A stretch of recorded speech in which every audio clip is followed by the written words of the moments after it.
Olá, gente! Retornando à questão de que o ser humano desempenha inconscientemente um papel similar ao do Criador em certos âmbitos, agora vamos nos adentrar em um âmbito em que o ser humano se propõe a desempenhar esse papel conscientemente, onde ele se põe como representante de Deus, como intermediário entre Deus e o povo. Estou falando do âmbito religioso.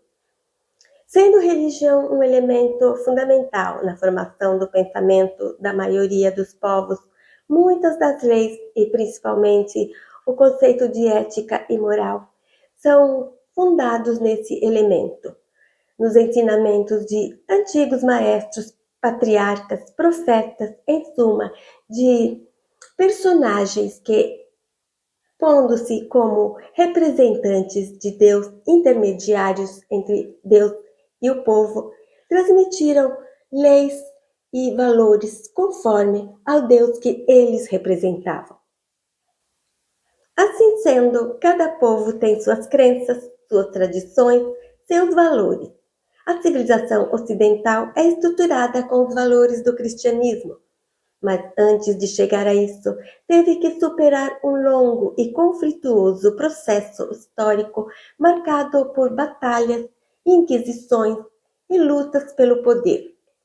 Isso ocorreu nos primeiros anos, quando a Igreja Católica começava a dar os seus primeiros passos, tentando se afirmar como uma das maiores potências do Império Divino. Começando pelo evento das Cruzadas, os primeiros conflitos entre cristãos e muçulmanos pelo processo das famosas Terras Santas e contra o avanço do Império Turco no Ocidente. Promovidos pela Santa Igreja de Roma, esse evento contribuiu, dentre outras coisas, a elevar a supremacia dos papas. E sendo eles os senhores da Santa Igreja, eles se proclamavam representantes de Deus e, portanto, podiam decidir, em nome dele, o que era pecado e o que não era. E acabaram decidindo que não era pecado matar pelos interesses da Igreja. Que, aliás, Deus queria isso e, portanto, seria uma honra para um homem matar ou morrer nessa causa, sendo essa a vontade de Deus. E, obviamente, os representantes do Deus da religião adversária pensavam a mesma coisa da parte deles. Logo, com essa decisão, os papas incentivaram um exército de cavaleiros a combaterem pela Igreja em nome de Deus. Munidos de espada e com o emblema da cruz estampado em suas túnicas, partem para a primeira de uma série de cruzadas, com o objetivo de reconquistar algumas cidades e retomar Jerusalém do domínio dos muçulmanos. Essa batalha, enfim, concluiu-se com a conquista de Jerusalém, mas a custo de um massacre, do qual foram vítimas, além dos soldados, civis, muçulmanos, hebreus, normanos. E a peleja não parou por aqui, pois nas cruzadas, além das motivações religiosas, eram implicados também motivos políticos, sociais, econômicos e posses de terra, riquezas, monarquias e impérios também faziam parte do jogo. Esse evento continuou gerando batalhas por quase 2 séculos. Séculos de horror, acrescento eu, pois é horrível imaginar os cenários que essas batalhas com a espada produziam. Milhares de mortos e feridos pelo chão, os cavalos machucados, naquelas condições de miséria, de precariedade e de pobreza que vivia o povo na era medieval.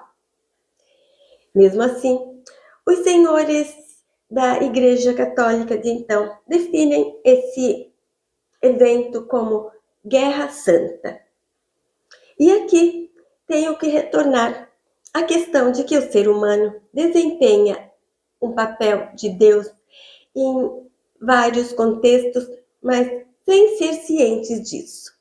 E nesse contexto, onde o ser humano se propõe a desempenhar esse papel conscientemente, a questão entra em conflito, entra em curto-circuito, digamos assim.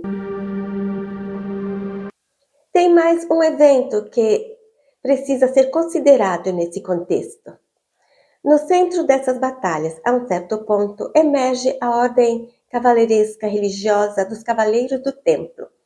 Os cavaleiros que atuavam no lugar onde se pensa era construído o templo do rei Salomão. Refiro-me aos Cavaleiros Templários. Os Templários foi a primeira e a mais famosa das ordens cavaleirescas, famosos porque a história deles é coberta de mistérios, de lendas, de histórias inventadas e de fatos reais. Os Templários, como as outras ordens sucessivas, operavam com o objetivo de proteger lugares sagrados e prestar assistência aos peregrinos que chegavam em Jerusalém de todas as partes do mundo para visitar o Santo Sepulcro e eram agredidos pelo exército adversário. Mais tarde, com as bênçãos do Papa e a aprovação dos reis, essas ordens cavaleirescas monásticas se tornaram também militares, e então os templários entram em campo para combater os inimigos da fé, que nesse caso, além dos muçulmanos, eram considerados inimigos também os pagãos.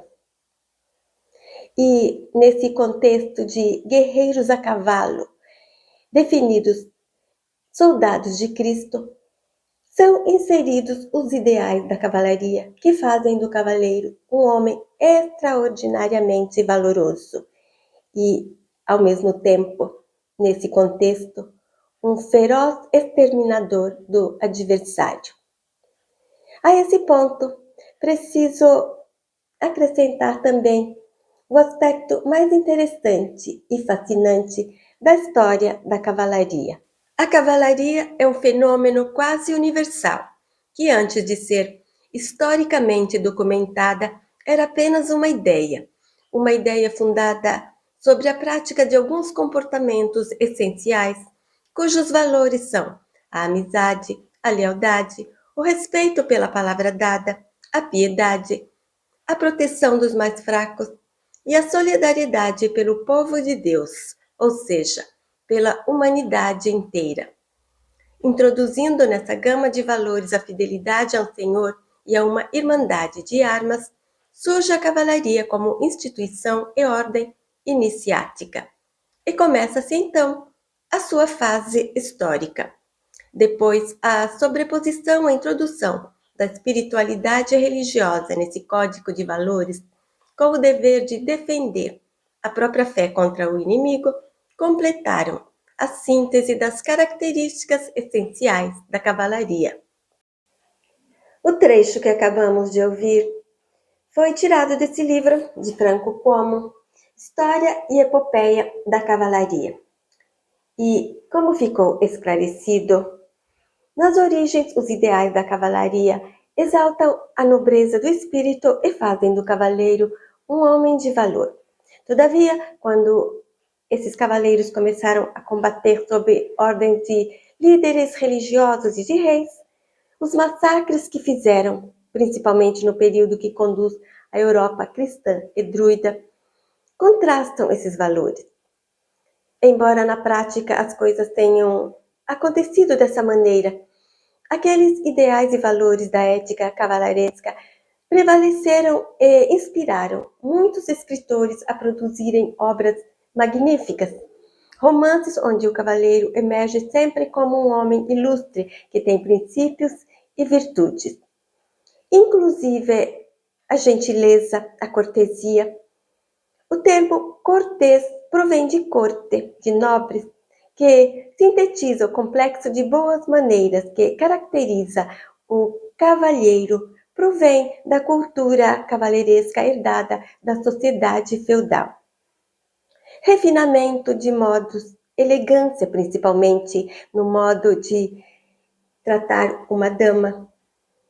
respeito pelo próximo e, sobretudo, o sentimento de amor que torna superior quem o possui, e são qualidades que distinguem o cavaleiro do vilão e do vulgar.